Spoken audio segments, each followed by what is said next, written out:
All right, well, just like almost everybody, I had no idea who Maddie Cusack was until this story. Sheffield United will celebrate an honour midfield in tribute, right? I mean, unless you're a fan of women's football and Sheffield United, I would imagine that you would never ever have heard of this person. But apparently she's died, and she was 27. But the question they're never asking is, why did she die? I'd like to know because, usually footballers get regular medical checkups and they're usually considered in good health, right? They're usually considered in good health because you have to be pretty fit overall to play football. There's a lot of running involved, so you burn up the calories. There's a lot of training. So I would imagine that by the standards of most 27-year-old females, she was, or she should have been, in very good health. But what is interesting about all these stories is that they never ever ask why she died, or why he died, or why anybody dies. If you recall, during the COVID stuff, we were constantly told that somebody had tested, man trampled to death by a herd of elephants, tested for COVID within 21 days, he was listed as a COVID death. Man run over by a truck, man shot dead, COVID. It was always COVID was a contributory factor or the cause of death. And in order, using that very, very banal and basic, but clearly too complicated for the public, statistical feint, the public were led to believe that there was this virus out there, this invisible virus that was killing people off. And in order to protect ourselves from this virus, everybody had to have loads and loads of injections of drugs, which were hastily produced by a different range of companies who all had our best interests at heart and had no interest in the money.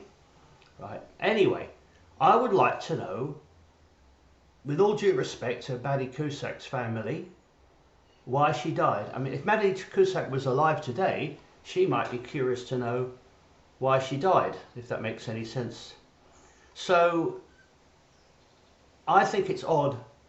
I want to know why there is a spate of people who should not be dying, because 27-year-old females should not be dying suddenly.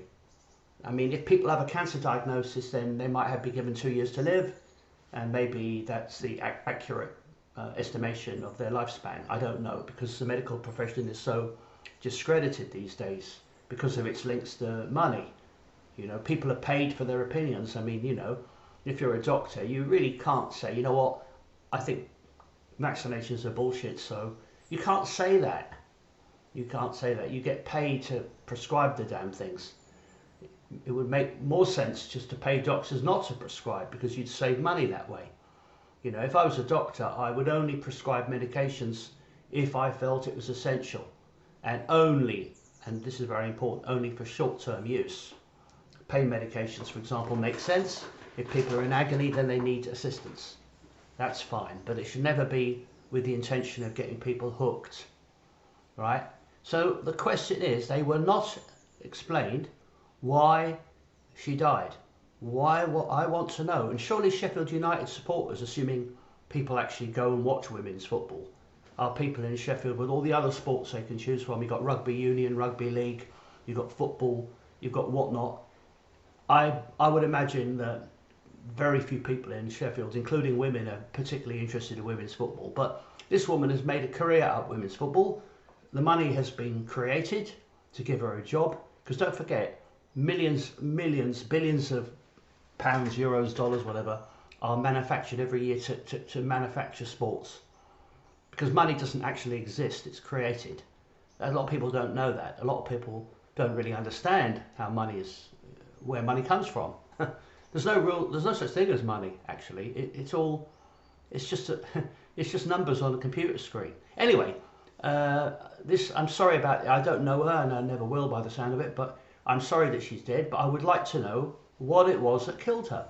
And in particular, I'd like to know, had she been vaccinated, and is it possible and is she going to get a post-mortem?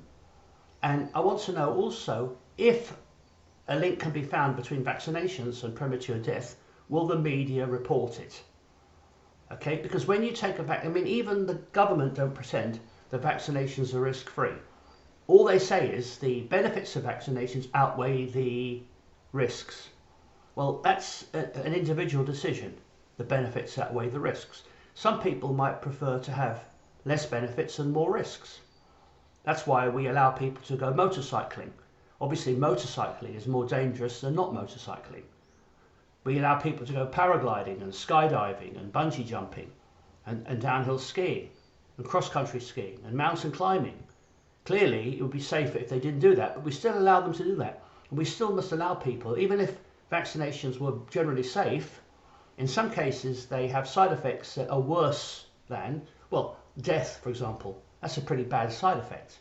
So in order to protect me from getting the flu, I don't want to end up dead. It's not a price I personally think is worth paying. Even if I get protected from flu and I die of a heart attack, that's not a good cost benefit for me. But like I said, I want to know why the media never ask why these young, supposed to be fit people are dying unexpectedly and no questions asked.